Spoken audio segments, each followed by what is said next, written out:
ಶಾಂತಿ ಮತ್ತು ಸವಿತಾ ಬೇರೆ ಬೇರೆ ಮನೆಗಳಲ್ಲಿ ಕೆಲಸ ಮಾಡ್ತಿದ್ರು. ಇಬ್ರು ಒಟ್ಟಿಗೆ ಅವರು ಕೆಲ್ಸಕ್ಕೆ ಹೊರಡ್ತಿದ್ರು.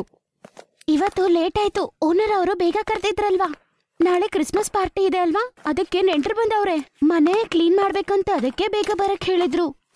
ಅರೆ, ಈ ಧನವಂತರದು ಒಂದಲ್ದೆ ಒಂದು ಪಾರ್ಟಿಗಳು ಇದ್ದೇ ಇರುತ್ತೆ ಬಿಡು. ಇವಾಗಲ್ದೆ ಆ ಕ್ರಿಸ್ಮಸ್ ಪಾರ್ಟಿ ಪೂರ್ತಿ ಆಯ್ತು. ಇವಾಗ ನೋಡು ಮತ್ತೆ ನ್ಯೂ ಇಯರ್ ಪಾರ್ಟಿ ಶುರು ಹಚ್ಕೋತು. ಆದ್ರೆ ಎಲ್ಲ ಕೆಲ್ಸ ನಮ್ ತಲೆ ಮೇಲೆನೆ ಅಲ್ಲ ಬೀಳೋದು. ನಮ್ಮಂತ ಬಡವ್ರ ಗತಿ ಏನು? ಪಾರ್ಟಿ ಇಲ್ಲ, ಏನೂ ಇಲ್ಲ ಅಲ್ವಾ? ಹೊಸ ವರ್ಷನೂ ಇಲ್ಲ, ಏನೂ ಇಲ್ಲ. ಹಂಗೇನಿಲ್ಲ ಅಕ್ಕ, ನಮ್ಮ ಓನರ್ ಹೇಳಿಯವ್ರೆ ನನಗೆ ಒಳ್ಳೆ ಉಪಹಾರ ಕೊಡ್ತಾರಂತೆ. ಅದೆಲ್ಲ ಕೆಲ್ಸ ಮಾಡಿಸ್ಕೊಳಕ್ಕೆ ಹೇಳೋ ಒಂದು ಸಾಕುಗಳು ಬಿಡು. ನಾನಂತೂ ಎಷ್ಟು ವರ್ಷಗಳಿಂದ ಈ ಊರಲ್ಲಿ ಎಷ್ಟೋ ಮನೆಗಳಲ್ಲಿ ಕೆಲಸ ಮಾಡಿದ್ದೀನಿ, ಯಾರು ಕೊಟ್ಟಿಲ್ಲ ಒಳ್ಳೆ ಉಪಹಾರ. ನೀನು ಹೊಸದಾಗಿ ಬಂದಿದ್ಯಾ, ನಿನಗಂತೂ ಯಾರು ಕೊಡಲ್ಲಮ್ಮ. ಸವಿತಾನ ಮಾತು ಕೇಳಿ ಶಾಂತಿ ಬೇಜಾರಾಗ್ತಾಳೆ. ಏನೂ ಮಾತಾಡಲ್ಲ. ಅವಳು ಕೆಲ್ಸಕ್ಕೆ ಹೋಗ್ತಾಳೆ. ಸವಿತಾ, ಪಾರ್ಟಿ ಹಾಲ್ ಬೇಗ ಬೇಗ ಕ್ಲೀನ್ ಮಾಡು. ಹೊಸ ವರ್ಷ ಬೇರೆ ಶುರು ಆಗತ್ತೆ. ಅದು ಅಲ್ಲದೆ ಪಾರ್ಟಿಗೆ ಅರೇಂಜ್ ಮಾಡ್ಬೇಕು. ಅದರಿಂದ ಸ್ವಲ್ಪ ಕೆಲ್ಸ ಜಾಸ್ತಿ ಇರುತ್ತೆ. ಹೋಗೋವಾಗ ಕ್ರಿಸ್ಮಸ್ ಕೇಕ್ ಮತ್ತೆ ವಸ್ತುಗಳನ್ನ ಕೂಡ ತಗೊಂಡ್ ಹೋಗು. ಸರಿ ಅತ್ಗೆ, ತಗೊಂಡ್ ಹೋಗ್ತೀನಿ. ಸಾಯಂಕಾಲ ಆಗಿದ ತಕ್ಷಣ ಕ್ರಿಸ್ಮಸ್ ಕೇಕ್ ಮತ್ತೆ ತಿನ್ನಕ್ಕೆ ಕುಡಿಯೋಕೆ ಕೊಡ್ತಾರೆ, ತಗೊಂಡು ಹೋಗ್ತಾಳೆ. ರಸ್ತೆಯಲ್ಲಿ ಸವಿತಾ ಸಿಗ್ತಾಳೆ. ಮಿಕ್ಕಿರೋದ್ ಕೊಟ್ ಕಳ್ಸಿದ್ರಾ? ನಾನ್ ಹೇಳ್ದೆ ಅಲ್ವಾ, ಇವ್ರು ನಮ್ಗೆ ಯಾರು ಮರ್ಯಾದೆ ಕೊಡಲ್ಲ ಅಂತ. ಮಿಕ್ಕಿರೋದೇ ಕೊಡ್ತಾರೆ. ಬಂದಿರೋ ನೆಂಟ್ರುಗಳು ಇದನ್ ತಿಂದಿರಲ್ಲ, ಅದಕ್ಕೆ ನಿನಗ್ ಕೊಟ್ಟಿರ್ತಾರೆ. ಇಲ್ಲ, ನಮ್ಮ ಓನರ್ ಇದನ್ನ ನನಗೆ ಸಪ್ರೇಟಾಗಿ ಎತ್ತಿಟ್ಟಿದ್ರು. ಅಷ್ಟ್ ನಂಬಿಕೆನಾ? ನಾನ್ ಹೇಳೋದ್ಮೇಲೆ ನಿಂಗ್ ನಂಬಿಕೆ ಇರಲ್ಲ. ಸಪ್ರೇಟಾಗಿ ಎತ್ತಿಡಲ್ಲ, ಮಿಕ್ಕೋಗಿರೋದೇ ಕೊಟ್ಟಿರ್ತಾರ ಅವ್ರು. ನಮ್ಮ ಓನರ್ ಕೂಡ ಅದೇ ಮಾಡ್ತಾಳೆ ನೋಡು. ನೆನ್ನೆ ಮಿಕ್ಕೋಗಿರೋ ರಾಜ್ಮಾನೇ ಕೊಟ್ಟಿದ್ದಾಳೆ. ಆದ್ರೆ ನಾನಿದನ್ ತಿನ್ನಲ್ಲ. ನಾನಿದನ್ನ ರೋಡಲ್ಲೆಲ್ಲಾದ್ರೂ ಬಿಸಾಕ್ಬಿಡ್ತೀನಿ. ಸವಿತಾ, ಇದು ತುಂಬಾ ತಪ್ಪು. ನಿಂಗ್ ತಿನ್ನಕ್ಕಿಷ್ಟ ಇಲ್ಲ ಅಂದ್ರೆ ನೀನ್ ತಗೊಂಡ್ ಬರ್ಬೇಡ. ಬೇಡ ಅಂತ ಹೇಳ್ಬೋದಲ್ವಾ? ಹಿಂಗ್ ತಗೊಂಡ್ ಬಂದು ಯಾಕ್ ಬಿಸಾಕ್ತೀಯ? ಅವಳು ಮುಖ ಸಿಂಡ್ರಿಸ್ಕೊಂಡು ರಾಜ್ಮಾ ರೈಸ್ನ ಅಲ್ಲೇ ಬಿಸಾಕ್ಬಿಡ್ತಾಳೆ. ಶಾಂತಿ ಮತ್ತೆ ಏನೂ ಮಾತಾಡಲ್ಲ. ಅವಳು ವಸ್ತುಗಳನ್ನ ಎತ್ಕೊಂಡು ಮನೆಗ್ ಬರ್ತಾಳೆ. ಮಕ್ಕಳು ಕೇಕ್ ಮತ್ತೆ ಇನ್ನು ಸ್ನಾಕ್ಸ್ ಎಲ್ಲ ನೋಡಿ ತುಂಬಾನೇ ಸಂತೋಷ ಪಡ್ತಾರೆ. ಮಮ್ಮಿ, ಈ ಕೇಕ್ ನಿಜವಾಗ್ಲೂ ತುಂಬಾ ರುಚಿಯಾಗಿದೆ. ಈ ಸ್ಪ್ರಿಂಗ್ ರೋಲು ಚೆನ್ನಾಗಿದೆ ಅಮ್ಮ. ಚೌಮೇಂದಲ್ವಾ? ಇದನ್ನ ಪೇಟೆಲ್ ನೋಡಿದ್ ನಾನು. ಆ ಬರ್ಗರ್ ಕೂಡ ಕೊಡು. ಈಗ್ಲೇ ಕೊಡ್ತೀನಿ, ತಗೊಳ್ರಿ, ನೀವು ತಿನ್ನಿ. ನಮ್ಮ ಓನರ್ ಅವರು ತುಂಬಾ ಸ್ನಾಕ್ಸ್ ಕೊಟ್ಟಿದ್ದಾರೆ ನಮ್ಗೆ ತಿನ್ನಕ್ಕೆ. ಶಾಂತಿ, ನಿಮ್ಮ ಓನರು ಒಳ್ಳೆಯವರು. ಅದಕ್ಕಂತಾನೆ ಕ್ರಿಸ್ಮಸ್ನ ಸಾಮಾನು ಕೊಟ್ಟಿರೋದು. ನಿಜವಾಗ್ಲೂ ಅವರು ತುಂಬಾ ಒಳ್ಳೆಯವರು. ಆದ್ರೆ ಸವಿತಾ ಯಾಕೆ ಅವಳ ಕೆಲ್ಸದಲ್ಲಿ ಸಂತೋಷವಾಗಿಲ್ಲ ಅಂತ ನಂಗೆ ಅರ್ಥ ಆಗ್ತಿಲ್ಲ. ಯಾವಾಗ್ಲೂ ಅವ್ರ ಓನರ್ನ ಏನಾದ್ರೂ ಹೇಳ್ತಾನೆ ಇರ್ತಾಳೆ. ಅವಳಿಗೆ ಏನ್ ಹೇಳಿ ಅರ್ಥ ಮಾಡಿಸ್ಲಿ? ನೋಡು ಶಾಂತಿ, ನಾವು ನಮ್ಮನ್ನ ಅರ್ಥ ಮಾಡ್ಕೊಳ್ಬೋದು, ಬೇರೆಯವರನ್ನಲ್ಲ. ಅದಕ್ಕೆ ನೀನು ನಿನ್ನ ಕೆಲಸನ ಸರಿಯಾಗಿ ಮಾಡು. ಬೇರೆಯವರ ಬಗ್ಗೆ ನಮಗೆ ಯಾಕೆ ಹೇಳೋ? ಅವಳ ಮಾತನ್ನ ನಾನು ತಲೆಗೆ ಹಾಕೊಳ್ಳಲ್ಲ ಬಿಡಿ. ನಾಳೆ ಓನರ್ ಬೇಗ ಬರಕ್ ಹೇಳಿದ್ದಾರೆ. ನ್ಯೂ ಇಯರ್ ಪಾರ್ಟಿ ಇದೆ ಅಲ್ವಾ, ಅದಕ್ಕೆ ಸ್ವಲ್ಪ ಕ್ಲೀನಿಂಗ್ ಎಲ್ಲ ಮಾಡ್ಬೇಕಂತ ಹೇಳಿದ್ದಾರೆ ರೀ. ಮಾರನೇ ದಿನ ಅವಳು ಕೆಲ್ಸಕ್ಕೆ ಸ್ವಲ್ಪ ಬೇಗ ಹೋಗ್ತಾಳೆ. ಆದ್ರೆ ಸವಿತಾ ಅವತ್ತು ಅವಳ ಜೊತೆ ಹೋಗಲ್ಲ. ಅವಳು ಮನೆಯಲ್ಲೇ ಇರ್ತಾಳೆ. ಸಾಯಂಕಾಲ ಎಲ್ಲ ಕೆಲ್ಸ ಮಾಡಿ ಮುಗಿಸಿದ್ಮೇಲೆ ಶಾಂತಿ ಮನೆಗೆ ಹೋಗ್ತಾಳೆ. ಏನಾಯ್ತು ಸವಿತಾ, ಇವತ್ ಕೆಲ್ಸಕ್ ಹೋಗಿಲ್ವಾ? ಮಯೂಷರಿಲ್ವಾ? ನನ್ನ ಆರೋಗ್ಯನೂ ಚೆನ್ನಾಗೇ ಇದೆ. ಆದ್ರೆ ಆರೋಗ್ಯ ಸರಿಯಿಲ್ಲ ಅಂತ ಸುಮ್ನೆ ಹೇಳ್ದೆ ಬಿಡು.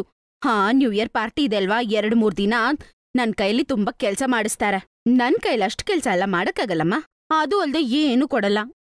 ಅದಕ್ಕೆ 2 ದಿನ ನಾಟಕ ಮಾಡಿ ಆಮೇಲೆ ನ್ಯೂ ಇಯರ್ ಪಾರ್ಟಿ ಆದ್ಮೇಲೆ ಹೋಗ್ತೀನಿ ಕೆಲ್ಸಕ್ಕೆ. ಆದ್ರೆ ಸವಿತಾ, ಇದು ತುಂಬಾ ಕೆಟ್ಟದಲ್ವಾ?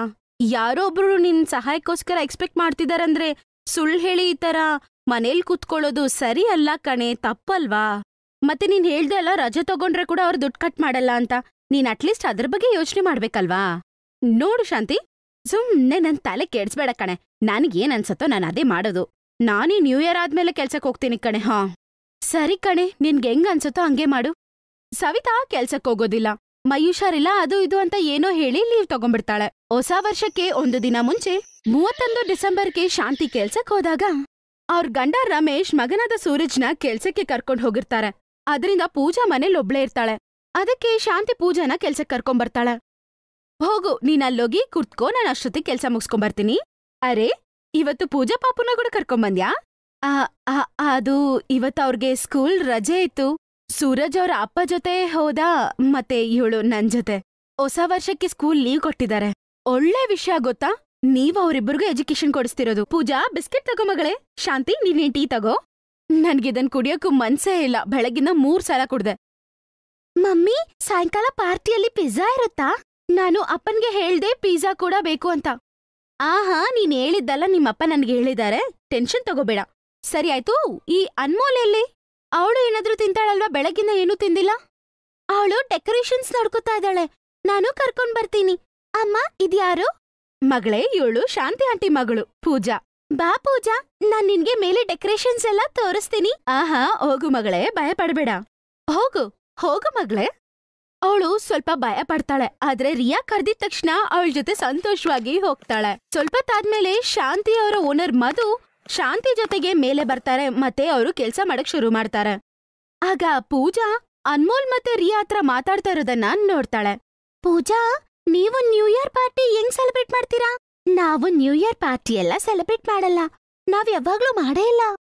ಏನು, ನೀವ್ ಯಾವಾಗ್ಲೂ ಹೊಸ ವರ್ಷದ ಸೆಲೆಬ್ರೇಷನ್ಸ್ ಮಾಡಲ್ವಾ?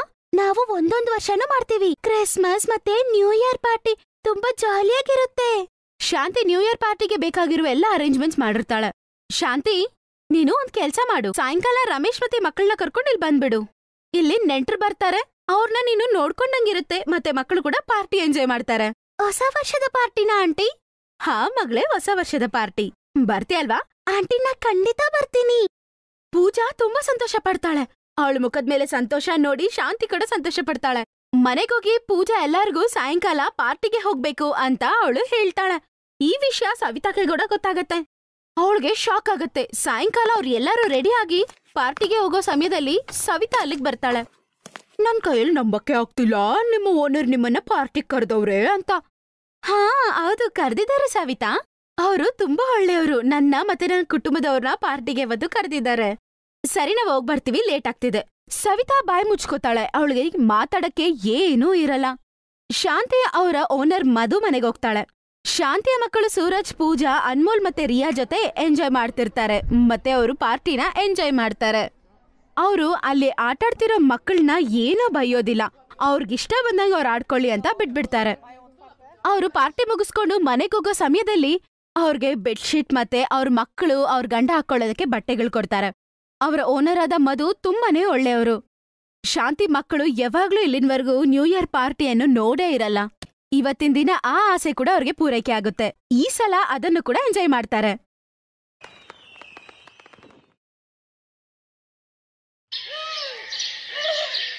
ಮುನ್ನಿ ಅವಳ 5 ವರ್ಷದ ತಮ್ಮನ ಜೊತೆ ರೈಲ್ವೆ ಸ್ಟೇಷನ್ ಅಲ್ಲಿ ಟಾಫಿ ಮಾಡ್ತಿದ್ಲು.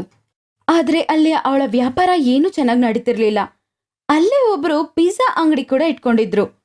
ಅಲ್ಲಿ ಪಿಜ್ಜಾ ವ್ಯಾಪಾರ ಮಾತ್ರ ತುಂಬಾ ಚೆನ್ನಾಗಿ ನಡೀತಿತ್ತು. ಅದೇನಂತಾನೂ ಅವಳಿಗೆ ಗೊತ್ತಿರ್ಲಿಲ್ಲ. ಅರೆ, ಇಲ್ಲಿ ಇಷ್ಟು ಜನ ಕುತ್ಕೊಂಡು ಏನ್ ತಿಂತಿದ್ದಾರೆ ಅರ್ಥನೇ ಆಗ್ತಿಲ್ಲ. ಹಂಗಂತ ಯೋಚನೆ ಮಾಡಿ ಮುನ್ನಿ ಆ ಪಿಜ್ಜನ್ ತಗೊಂಡ್ ತಿಂತಾಳೆ. ಅದು ತುಂಬಾನೇ ರುಚಿಯಾಗಿರುತ್ತೆ. ಅರೆ ವಾ, ಇದು ತುಂಬಾ ರುಚಿಯಾಗಿದೆ, ಇದ್ ಹೆಂಗ್ ಮಾಡ್ತಾರಂತ ಗೊತ್ತೇ ಇಲ್ಲ ಹಂಗಂತೇಳಿ ತಮ್ಮನ್ಗೂ ತಿಳಿಸಿ ಅಲ್ಲಿಂದ ಅವಳು ಮನೆಗೆ ಹೋಗ್ಬಿಡ್ತಾಳೆ.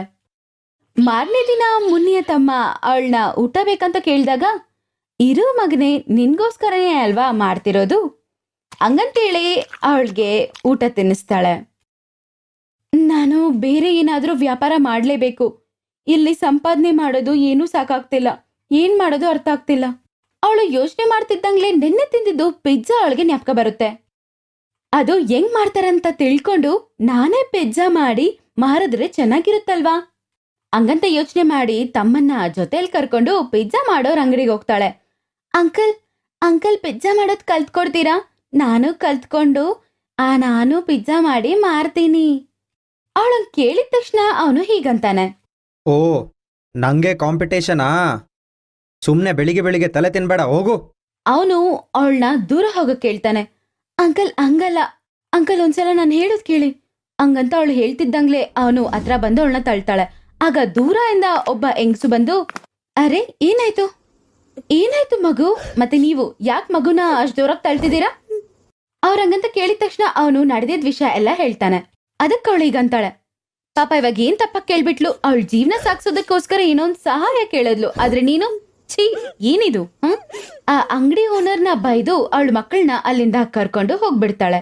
ಮತ್ತೆ ಈಗಂತಾಳೆ, ಮಗು ಏನ್ ನಿನ್ಗೆ ಅಪ್ಪ ಅಮ್ಮ ಇಲ್ವಾ? ಮತ್ತೆ ಈ ಹುಡ್ಗ ಯಾರು? ಇವನು ನನ್ ತಮ್ಮ. ಮತ್ತೆ ನನ್ಗೆ ಲೋಕದಲ್ಲಿ ನನ್ಗಂತ ಯಾರೂ ಇಲ್ಲ, ಅಪ್ಪ ಅಮ್ಮನೂ ಇಲ್ಲ. ಅವಾಗಿಂದ ನಾನು ಈ ರೈಲ್ವೆ ಸ್ಟೇಷನ್ ಅಲ್ಲಿ ಟಾಫಿ ಮಾರ್ತೀನಿ, ಆದ್ರೆ ನನ್ ವ್ಯಾಪಾರ ಏನೂ ಚೆನ್ನಾಗಿ ನಡೆಯಲ್ಲ, ತುಂಬಾನೇ ಕಷ್ಟ ಆಗ್ತಿದೆ. ನನ್ಗೆ ಏನ್ ಮಾಡ್ಬೇಕಂತಾನೆ ಅರ್ಥ ಆಗ್ತಿಲ್ಲ. ಆದ್ರೆ ನೆನ್ನೆ ನಾನ್ ನೋಡ್ದೆ, ಇಲ್ಲಿ ತುಂಬಾ ಜನ ಪಿಜ್ಜಾ ತಗೊಂಡ್ ತಿಂತಾರೆ. ಅದಕ್ಕೆ ಪಿಜ್ಜಾ ಹೆಂಗ್ ಮಾಡೋದು ಅಂತ ಕೇಳ್ದೆ.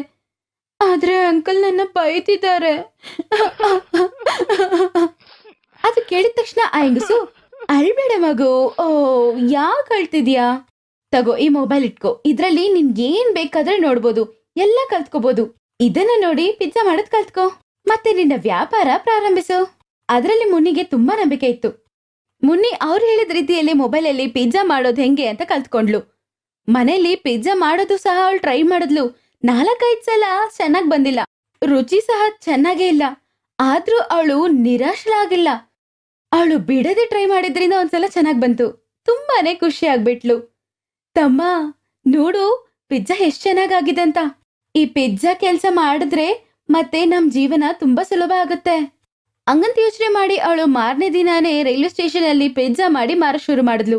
ಬಿಸಿ ಬಿಸಿ ರುಚಿಯಾದ ಪಿಜ್ಜಾ ತಗೊಳ್ಳಿ, ತುಂಬಾ ರುಚಿ, ಅದು ಬೆಲೆನೂ ಕಡಿಮೆ, ಹಂಗಂತ ಅವಳು ಕೂಗಿ ಕೂಗಿ ಮಾರ್ತಾ ಇದ್ಲು. ತುಂಬಾ ಕಡಿಮೆಗ್ ಮಾರ್ತಿದ್ದಿದ್ರಿಂದ ಎಲ್ಲರೂ ಬಂದು ಅವಳತ್ತೆ ತಗೋತಿದ್ರು. ತುಂಬಾ ಕಡಿಮೆ ಸಮಯದಲ್ಲೇ ಮಾಡಿದ ಪಿಜ್ಜಾಗಳನ್ನ ಅಳ್ಳ ಮಾರಿ ಅವಳು ಮನೆಗೋದ್ಲು. ದೇವ್ರೆ, ಇವತ್ ನನ್ಗೆ 1000 ರೂಪಾಯಿ ಸಿಕ್ಕಿದೆ, ನನ್ನನ್ನ ಯಾವಾಗ್ಲೂ ಹಿಂಗೆ ಆಶೀರ್ವದಿಸಿ. ಹಿಂಗೆ ದಿನ ಪಿಜ್ಜಾ ಮಾರಿ ತುಂಬಾನೇ ದುಡ್ಡು ಸಂಪಾದಿಸ್ತಿದ್ಲು. ಸ್ವಲ್ಪ ದಿನದಲ್ಲೇ ರೈಲ್ವೆ ಸ್ಟೇಷನ್ ಅಲ್ಲಿ ಒಂದು ಚೆನ್ನಾಗಿರೋ ಅಂಗಡಿ ಇಡ್ತಾಳೆ. ಅಲ್ಲಿ ಪಿಜ್ಜಾ ವ್ಯಾಪಾರ ಮಾಡ್ತಿರ್ತಾಳೆ. ಅವಳ ಪಿಜ್ಜಾ ವ್ಯಾಪಾರ ಇಷ್ಟು ಚೆನ್ನಾಗಿ ನಡೆಯೋದಕ್ಕೆ ಕಾರಣ ಇದೆ. ಆ ಕಾರಣದ ಹಿಂದೆ ಆ ಹೆಂಗಸಿದ್ದಾರೆ. ಅದನ್ನ ಯೋಚನೆ ಮಾಡ್ತಾ ಮನೆಗೆ ಹೋಗ್ತಾಳೆ. ಅಪ್ಪ ಅಮ್ಮ ಫೋಟೋ ಹತ್ರ ನಿಂತ್ಕೊಂಡು ಅವಳು ಹೀಗಂತಾಳೆ, ಅಮ್ಮ ಅಪ್ಪ, ನೀವು ಬಿಟ್ಟು ಹೋದ್ಮೇಲೂ ನಮ್ ಜೀವನ ಈಗೋ ಹಂಗೆ ಚೆನ್ನಾಗಿ ಸಾಗ್ತಿದೆ. 3 ಹೊತ್ತು ರೊಟ್ಟಿ ತಿಂತಿದೀವಿ ಅಮ್ಮ. ಆದ್ರೆ ಇದ್ರ ಹಿಂದೆ ಇರುವ ಆ ಹೆಂಗಸಿದಾರಲ್ವಾ, ಅವರಿಂದಾನೇ ಇದೆಲ್ಲ ಆಗಿದ್ದು. ನೀವೇ ಅವ್ರನ್ನ ಆಶೀರ್ವಾದ ಮಾಡ್ಬೇಕು. ಅವರು ಈ ತರ ಆಶೀರ್ವಾದ ಮಾಡಿಲ್ಲ ಅಂದ್ರೆ ನಾವು ಇವತ್ತು ಈ ಪರಿಸ್ಥಿತಿಯಲ್ಲಿ ಇರ್ತಿರ್ಲಿಲ್ಲ. ಹಂಗೆ ಜೊತೆಗೆ ನಮ್ಗೂ ಆಶೀರ್ವಾದ ಮಾಡ್ಬಿಡಿ. ಅಷ್ಟರಲ್ಲಿ ಪಿಜ್ಜಾ ವ್ಯಾಪಾರ ಮಾಡೋವನು ಅಲ್ಲಿಗೆ ಬಂದು ಹೀಗಂತಾನೆ, ಏ ಹುಡುಗಿ, ಇವತ್ತಿಂದ ನೀನು ಪಿಜ್ಜಾ ಬಿಸ್ನೆಸ್ ಮಾಡಬಾರ್ದು. ಮತ್ತೆ ಮಾಡಿದ್ರೆ ನಿಮ್ಮಿಬ್ರನ್ನು ಕೊಂದು ಬಿಡ್ತೀನಿ. ಯಾಕೆ? ನಾನ್ ನಿಮ್ ಪಕ್ಕದಲ್ಲೇನು ಅಂಗಡಿ ಇಟ್ಕೊಂಡಿಲ್ಲ ಅಲ್ವಾ? ರೈಲ್ವೆ ಸ್ಟೇಷನ್ ಒಳಗಡೆನೆ ಅಲ್ಲ ಪಿಜ್ಜಾ ಇಟ್ಕೊಂಡಿದೀನಿ. ನೀನ್ ಅಲ್ಲಿ ಶುರು ಮಾಡಿದ್ದಕ್ಕೇನೆ ನನ್ನ ಹತ್ರ ಯಾರು ಪಿಜ್ಜಾ ತಕೊಳ್ತಾ ಇಲ್ಲ ಈಗ. ಅಷ್ಟರಲ್ಲಿ ಮುನ್ನಿಗೆ ಸಹಾಯ ಮಾಡೋ ಆ ಹೆಂಗಸು ಅಲ್ಲಿಗೆ ಬಂದ್ಬಿಡ್ತಾರೆ. ಈ ತರ ಏನಾದ್ರೂ ಮಾಡ್ತೀಯ ಅಂತ ಗೊತ್ತು, ಅದಕ್ಕೆ ನಾನು ಮುನ್ನಿ ಮೇಲೆ ಒಂದ್ ಕಣ್ಣಿಟ್ಟಿದ್ದೆ. ನೀನ್ ಹೇಳಿದ್ದೆಲ್ಲ ನಾನು ರೆಕಾರ್ಡ್ ಮಾಡಿದ್ದೀನಿ. ಏನು ಪೊಲೀಸ್ ಕೊಡ್ಬೇಕಾ?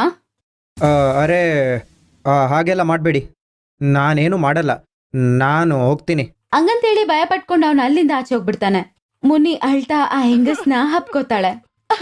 ಮಗು, ನೀನು ಭಯ ಪಡ್ಬೇಕಾಗಿರೋ ಅವಶ್ಯಕತೆ ಇಲ್ಲ. ನಿನಗ್ ಬೇಕಾದಾಗಲ್ಲ ನಿನ್ ಜೊತೆ ಇರ್ತೀನಿ. ಎಲ್ಲ ಸರಿ ಹೋಗುತ್ತೆ. ನೀನು ಒಳ್ಳೆ ಬಿಸ್ನೆಸ್ ವುಮೆನ್ ಆಗ್ಬೇಕು. ಹೀಗೆ ಅವರು ಧೈರ್ಯ ಹೇಳ್ತಾರೆ. ಮುನ್ನಿಗೆ ತುಂಬಾ ಸಂತೋಷ. ಅವ್ರು ಹೇಳ್ದಂಗೆನೆ ಮುನ್ನಿ ತುಂಬಾ ದೊಡ್ಡ ಅಂಗಡಿ ಇಟ್ಲು.